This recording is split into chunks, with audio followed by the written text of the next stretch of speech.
আল্লাহ তাআলা কিয়ামতের কঠিন ময়দানে যেদিন স্বামী স্ত্রীকে চিনবে না, স্ত্রী স্বামীকে দেখে পালিয়ে যাবে, বন্ধু বন্ধুরে চিনবে না, পীর সাহেব মুরিদরে চিনবে না, মুরিদ পীর সাহেবরে চিনবে না, দলের কর্মী তার নেতারে চিনবে না, নেতা তার কর্মীরে চিনবে না, বন্ধু বন্ধুরে দেখে পালাবে। এই কঠিন মুহূর্তে সূর্যটা মাথার কাছে চলে আসবে, জমিনটা তামার জমিন হবে, আজকের জমিনের মতো নয়। মানুষ ঘর্মাক্ত, ক্লান্ত, শ্রান্ত মাথার মগজগুলো কানের ছিদ্র আর নাকের ছিদ্র দিয়ে বেয়ে বেয়ে পড়বে। বিশ্বনবী ফরমান, কিয়ামতের ওই কঠিন ময়দানে 7 শ্রেণীর ব্যক্তিকে রব্বুল আলামিন তার আরশের নিচে ছায়া দিবেন। তার মধ্যে প্রথম শ্রেণীর ব্যক্তি হলো ইমামুন আদিল, যে ইনসাফের সাথে বিচার করে, যে জাস্টিস সমাজে সার্ভ করে, যে সুশাসন নিশ্চিত করে, ওই ইমামুন আদিল। আদিল শব্দটা বুঝছেন না? ইন্নাল্লাহা ইয়া'মুরু বিল আদল, পাইছেন? আদিল। 7 শ্রেণীর ব্যক্তিকে আল্লাহ তাআলা সুশীতল আরশের নিচে ছায়া দিবেন, যেদিন তার দেয়া ছায়া ছাড়া কোনো ছায়া থাকবে না। এর প্রথম হচ্ছে ইমামুন আদিল, ন্যায়পরায়ণ শাসক। চিল্লায় বলেন সুবহানাল্লাহ। আবার বিশ্বনবী বললেন, ইন্নাল মুকসিতিনা ইনদাল্লাহি আলা মানাবিরা মিন নূর আন ইয়ামিনির রহমান। কিয়ামতের দিন যারা ন্যায়পরায়ণ হিসেবে আল্লাহর সামনে দাঁড়াবে, কিয়ামতের দিন রব্বুল আলামিন তার আরশের ডান দিকে ওই ন্যায়পরায়ণ লোকদের জন্য আরশের ডান দিকে একটা নূরের মিম্বারে তাদেরকে বসার সুযোগ করে দিবে। আল্লাহর আরশের ডান দিকে ন্যায়পরায়ণ লোকদের জন্য আল্লাহ তাআলা নূরের মিম্বার বানাবে। 4টে কেন কথা মনে করেছেন? আল আদাল, জাস্টিস, ইন্নাল্লাহা ইয়া'মুরু বিল আদল। আল্লাহ তাআলা এই আদালতের নির্দেশনা দেন, সুবিচার, সুশাসন। প্রিয় ভাইয়েরা, এটা আমরা বাংলাদেশে চাই কি চাই না? এই যে অরাজকতা, এই যে অন্যায়, এই যে জুলুম, এই যে ইনকনসিস্টেন্সি সমাজের অসঙ্গতির প্রধান কারণ জাস্টিস নাই, সুবিচার নাই, সুশাসন নাই। শেষবারের মতো আওয়াজ করে বলেন তো, আমরা বাংলাদেশে আদল চাই কি চাই না? তাহলে প্রথম নির্দেশনা শেষ, আল্লাহ তাআলা তোমাদেরকে আদলের আদেশ দেন। এরপরে আল্লাহ বললেন, আমি তোমাদেরকে ইহসানের আদেশ দেই। ইন্নাল্লাহা ইয়া'মুরু বিল আদলি ওয়াল ইহসান। আমি তোমাদেরকে যেমনি আদলের নির্দেশনা দেই, তেমনি ভাবে তোমাদেরকে ইহসানের নির্দেশনা দেই। ইহসান, আওয়াজ করে সবাই বলেন তো ইহসান। ইহসান মানে কারো প্রতি সফট হার্টেড হওয়া, মহানুভব হওয়া, অনুগ্রহ পরায়ণ হওয়া, অনুগ্রহশীল হওয়া, একে অপরের প্রতি দয়াদ্র হওয়া। একে অপরের প্রতি দয়াদ্র, অনুগ্রহশীল হওয়া ছাড়া মানবিক সমাজ কশিনকালেও গঠন করা সম্ভব না। প্রিয় ভাইয়েরা, সুন্দর আচরণ দিয়ে, ইহসান দিয়ে যা জয় করা যায়, নরম আচরণ দিয়ে যেটা অর্জন করা যায়, কঠোরতা দিয়ে সেটা পারা যায় না। বিষ্ণু ঈসা ইসলাম ইহসান দিয়ে, কোমল আচরণ দিয়ে, তার অনুগ্রহ দিয়ে তিনি অনেক কাফিরের হৃদয়কে জয় করে ফেলেছেন। সাইয়েদনা সুমামা ইবনে উসাল রাদিয়াল্লাহু তাআলা আনহুর কথা মনে পড়ে যায়। তিনি ছিলেন ইয়ামামার বাদশা। মদিনাতে বিশ্বনবীকে হত্যা করার নিয়তে এসেছিলেন, গোপনে গোপনে বিশ্বনবীকে হত্যা করে আবার ইয়ামামাতে তিনি ফিরে যাবেন। কিন্তু কি অবাক করা কাণ্ড, হত্যা করতে পারে নাই, সাহাবাদের হাতে তিনি ধরা পড়ে গেলেন।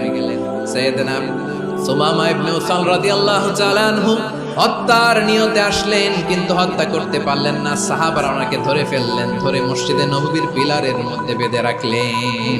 সুমামা ইবনে উসাল, সিরাত থেকে শুনে, সিরাত থেকে শোনাচ্ছি, রাদিয়াল্লাহু তাআলা আনহু ইয়ামামার অধিপতি ছিলেন। বিশ্বনবীকে হত্যার জন্য আসছেন, ধরা পড়ে গেছেন, এখন মসজিদে নববীতে বেঁধে রাখছে, তার মানে বন্দী। এখন স্ট্যাটাস কি? বন্দী, ক্যাপ্টিভ।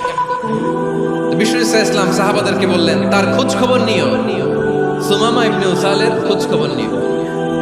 সাহাবারা বলেন, ইয়া রাসূলুল্লাহ, আপনাকে হত্যা করতে এসেছে, তার তো কঠিন ক্যাপিটাল পানিশমেন্ট হওয়া দরকার, কঠিন শাস্তি হওয়া দরকার। বিশ্বনবী বললেন, না, আমি যেটা জানি তোমরা সেটা জানো না, তোমরা সুমামার সাথে ভালো আচরণ করো।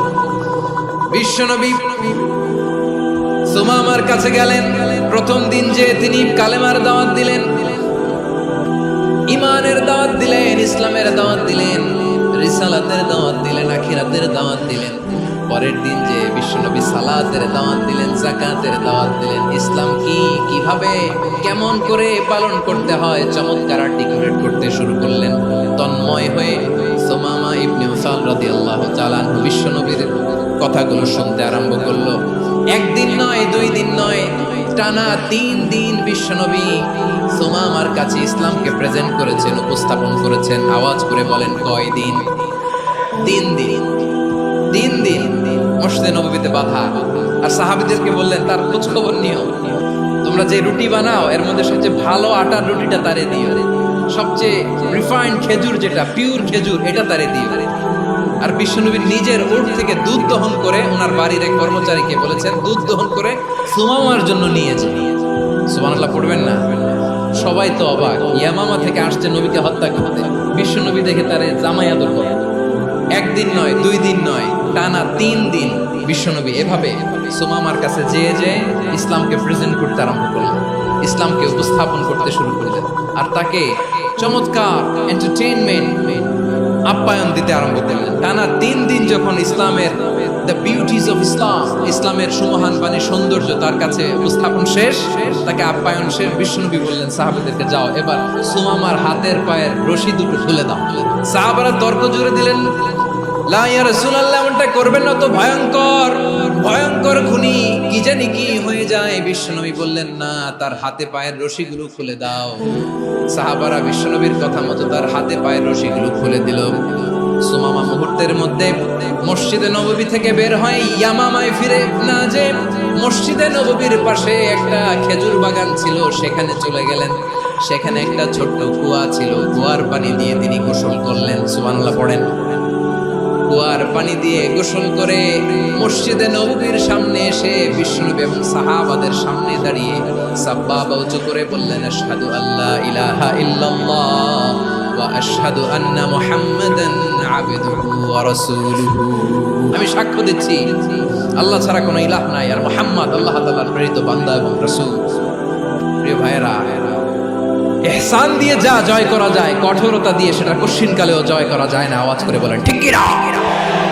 এবার সুমামা দাঁড়িয়ে বলে, ওগো নবী, আমি তো কালিমা পড়ে মুসলমান হয়ে গেলাম, এবার শোনেন, এই মুহূর্তের আগে আপনার চেহারার চাইতে নিকৃষ্ট কোনো চেহারা আমার কাছে ছিল না, কিন্তু শাহাদা পাঠ করার পরে আপনার চেহারার চাইতে উত্তম শ্রেষ্ঠ কোনো চেহারা আমার কাছে আর নাই।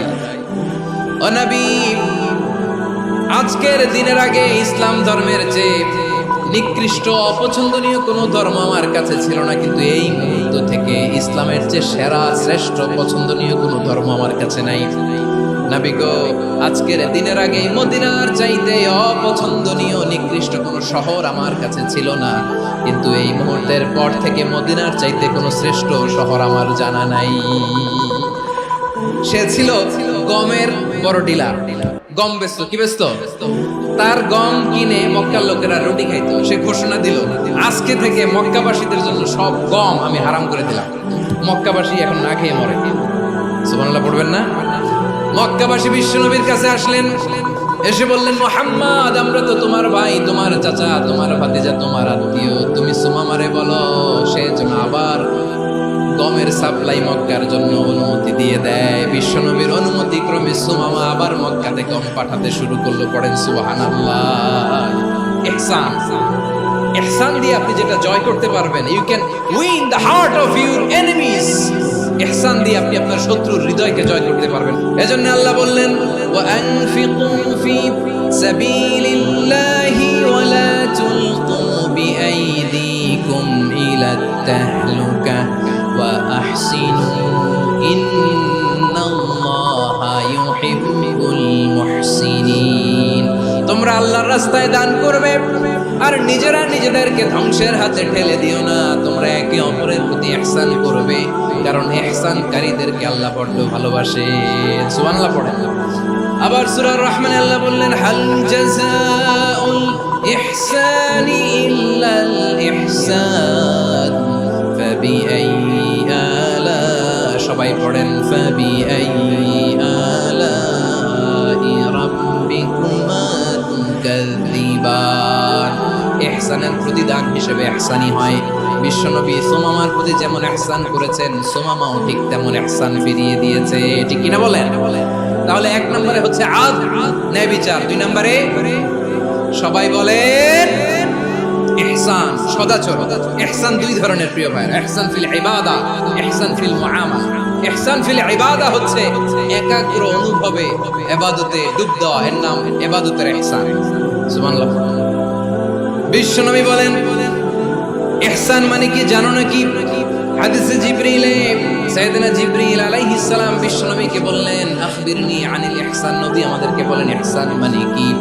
বিশ্বনবী বললেন আনতা আবুদাল্লাহা কাআন্নাকা তারাহু ফাইন লাম তাকুন তারাহু ফাইন্নাহু ইয়ারাক।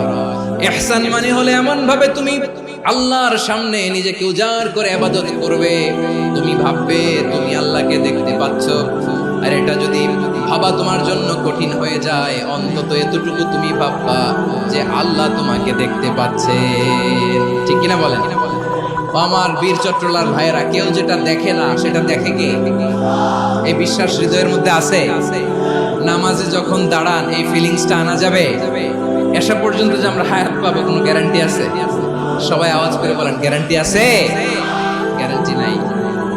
এজন্য বিষ্ণু ইসলাম বলেছে এমন ভাবে নামাজে দাঁড়াও, ইবাদত করো, মনে করো হতে পারে এটাই আমার জীবনের শেষ নামাজ।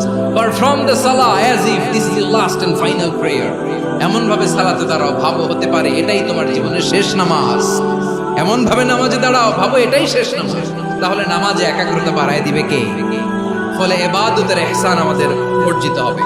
আর মুআমালাতে ইহসান হলো, বিশ্বনবী বলেন ইন্নাল্লাহা তাবারাকা ওয়া তাআলা كتب الإحسان على كل شيء فإذا قتلتم فأحسنوا القتلة وإذا ذبحتم فأحسنوا الذبح وليحد أحدكم